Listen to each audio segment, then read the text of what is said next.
વાણી બાપુ નિરલબાઈ ની છે, દીકરીની વાણી છે, દીકરીએ ગાઈ છે વાણી.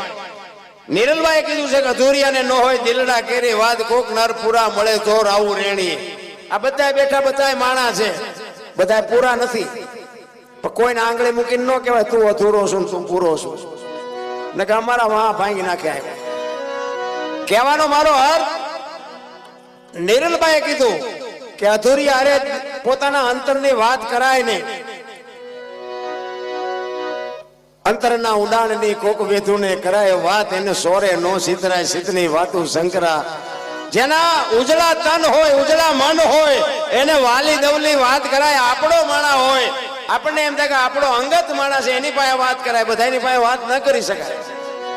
એટલે નિરલબાઈએ કીધું, આ વાણી બની ને નિરલબાઈના લગ્ન થયા ને ત્યારે નિરલબાઈને વળાવવાનો સમય થયો. દીકરીનો પ્રસંગ વહમો છે ભાઈ, દીકરી વિદાય થાય ને એટલે હારા હારા બાપુ રોઈ જાય.